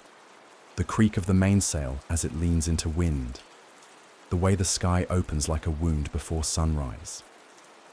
The smell of tar and timber, mixed with lemon peel and sweat. The hush before the first bell of the day. Even the fear, the knowledge that one wrong turn, one missed note in the music of the water, and you could be gone. It sharpens you, keeps you present, alive. You write sometimes in your journal, salt is not a taste, it is a language. And now, I speak it. You once dreamed of medals, of glory, of your name in the books. But now you dream of tide marks on a chart, of wind patterns over an unbroken swell, of knowing the sea so well that she does not surprise you, but still never surrenders her full shape. You understand now what Elias meant. You are not becoming something greater. You are becoming something else, not less human, not more, just sea-wrought, salt-blooded, time-marked. When next you see land, you will smile politely. You will disembark as required. You will make conversation and drink tea and perhaps even laugh. But your eyes will always stray eastward. Your hands will twitch at the absence of rope. And in the quiet, you will hear the sea calling, not cruelly but certainly, because she owns a part of you now, and always will. You press your hand to the railing and close your eyes. The wind is cold, the salt sharp, but it is yours, and you are hers. When they speak of mutiny, they speak of blades in the dark, of pistols smuggled beneath hammocks, of whispered plans and blood on the deck. They speak of sudden violence, shouts in the night, a captain overboard, the colours torn down. That is the mutiny men fear, the mutiny they train for. But that is not the one you should dread. The true mutiny, the one that would break you long before a knife is drawn, is quieter.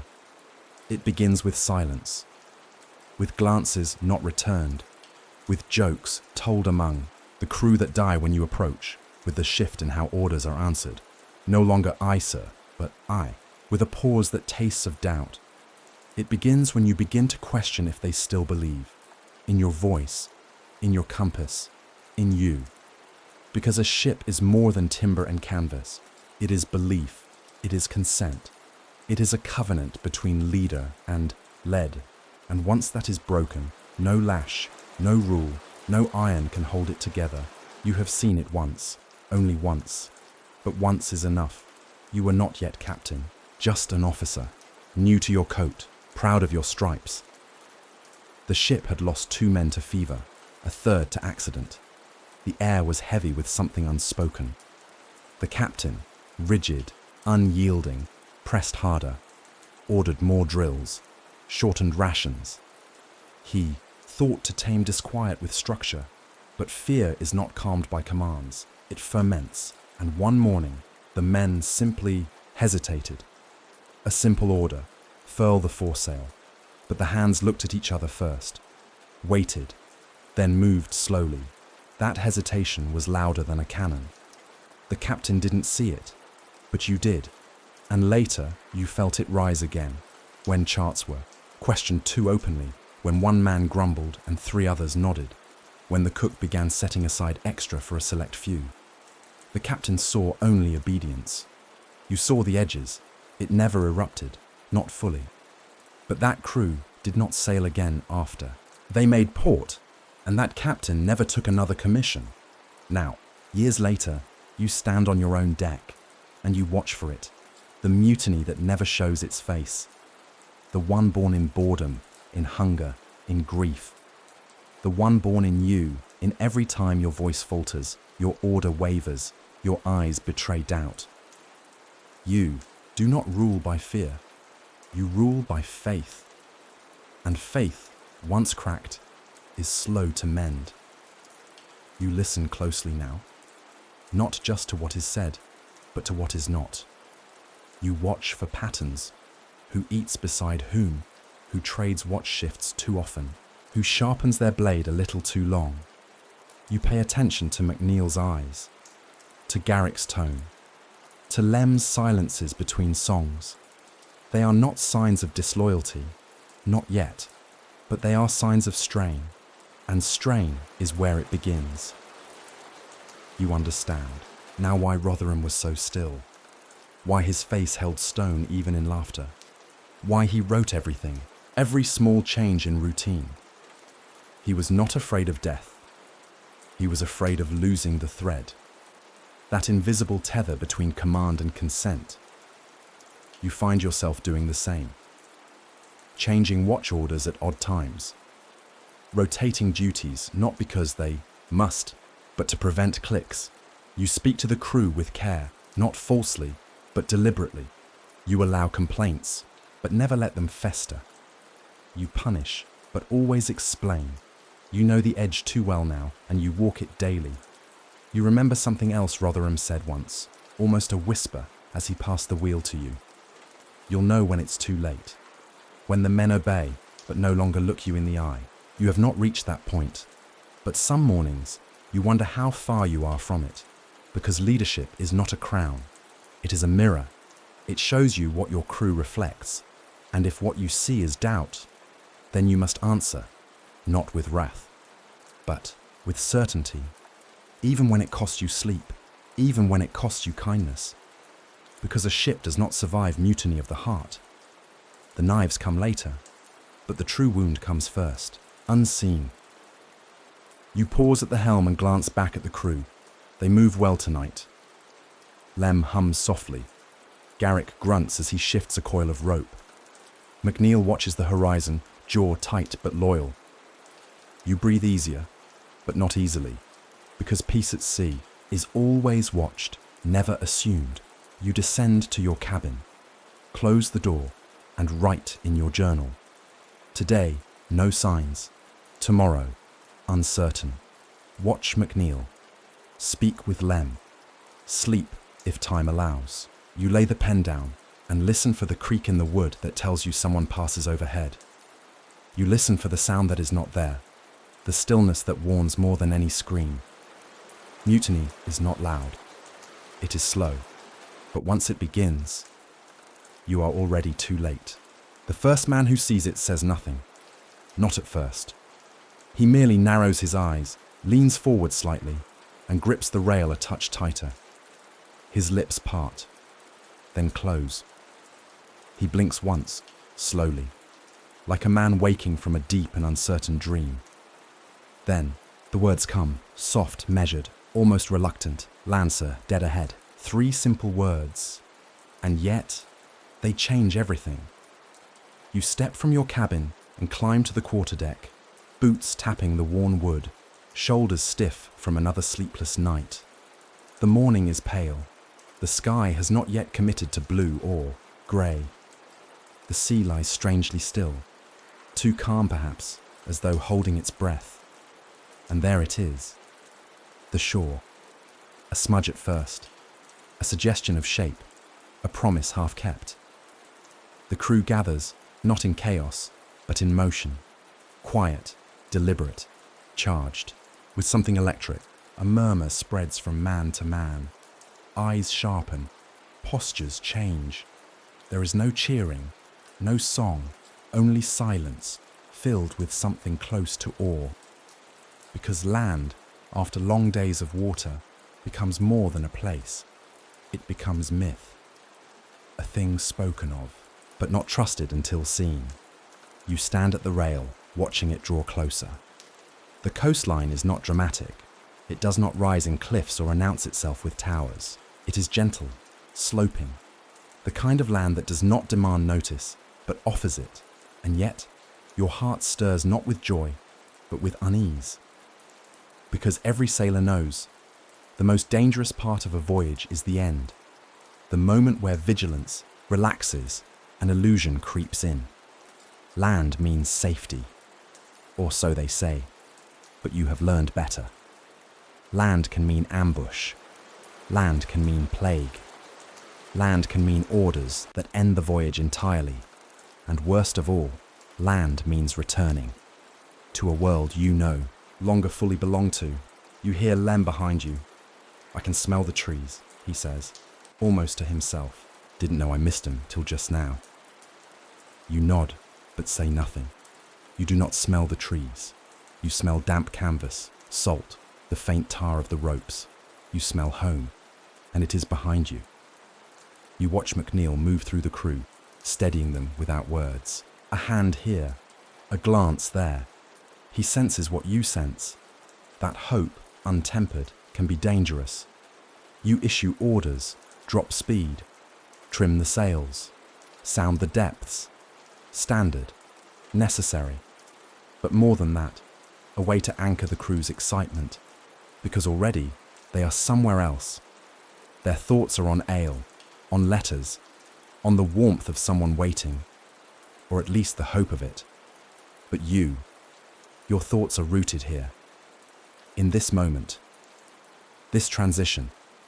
You return to your cabin briefly, sit at your desk, open the logbook, and write, land sighted at dawn, course maintained, shoreline appears soft, wooded, uninhabited at distance, crew state, restless, alert, hopeful. Then below, in the quiet margin, what changes when boots touch soil again? What remains? You stare at those words longer than expected, because you do not know the answer. You remember the last time you made landfall, how the ground felt too still, how your legs so sure at sea stumbled on cobblestone, how the voices in the tavern seemed too loud, the stories too fast, the light too hard.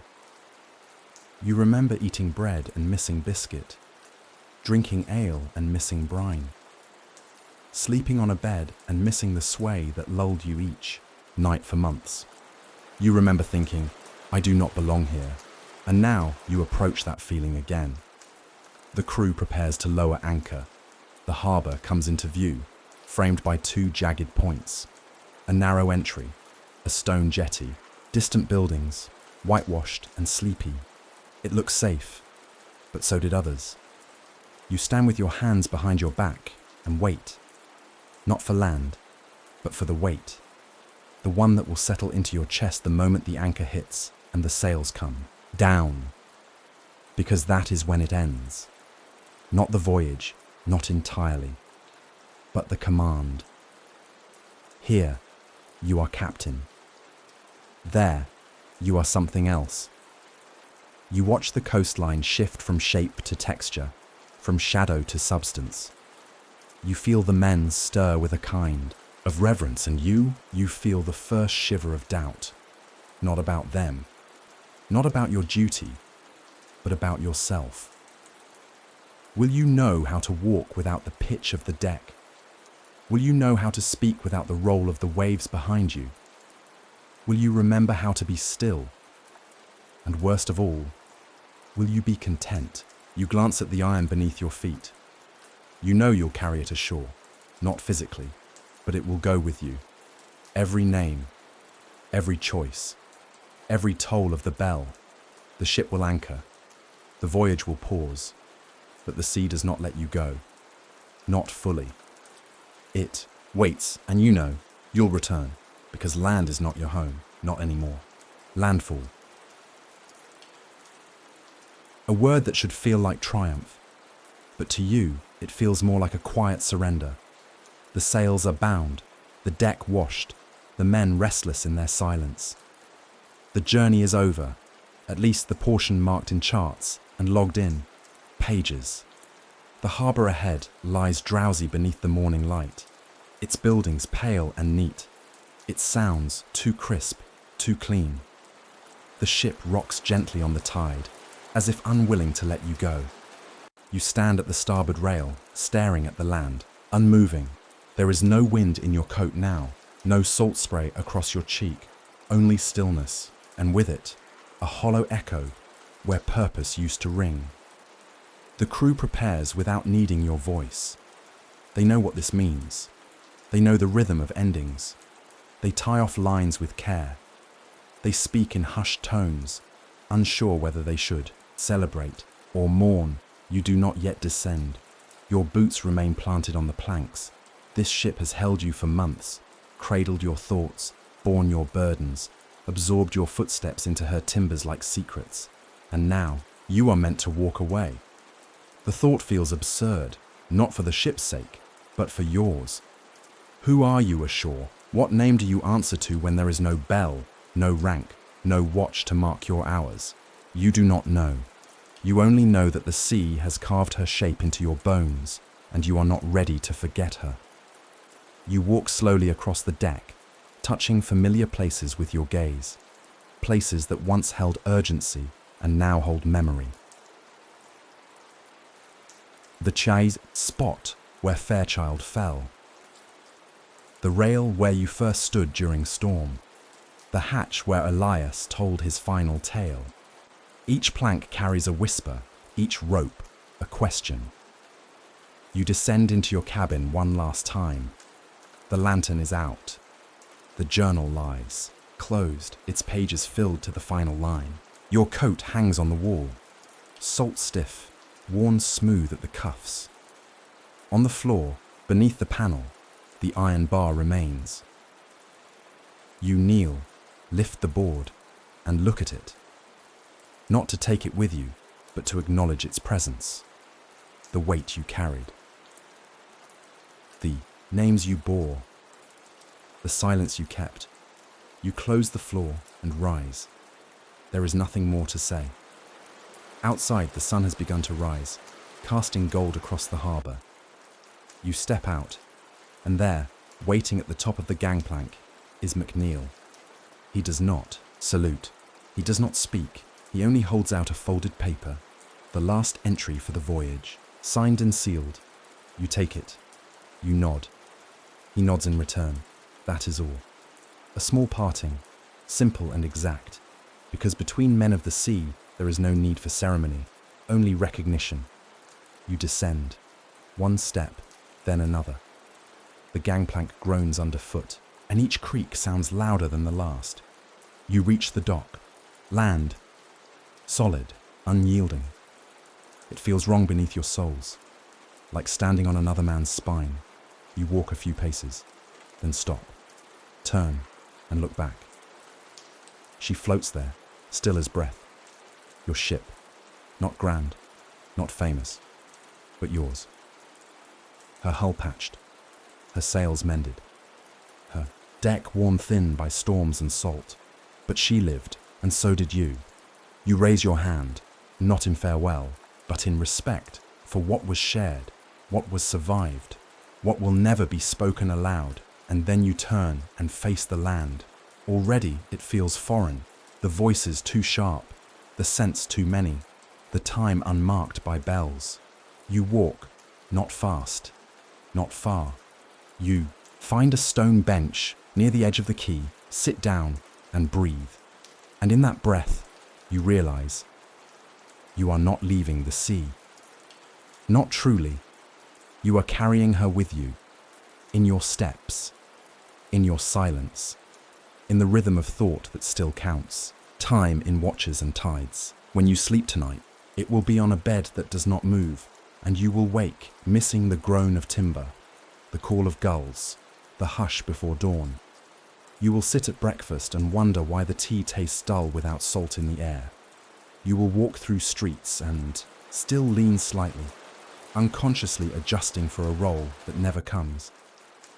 Because the sea has shaped you, not just your hands, not just your eyes, but your very sense of self. One day, they will ask you to speak of it, to tell tales, to recount storms and victories, and you will. But not fully, because some things are not for telling. They are for keeping, and you will carry them until you return. For you know this is not the end, only the interval. And when the sea calls again, as she always does, you will answer. Not with joy, not with sorrow, but with the certainty of a man who knows that he belongs not to land, not to legend, but to the long blue line that waits beyond every. Sure, the sea may let you go, but she never forgets, and neither will you.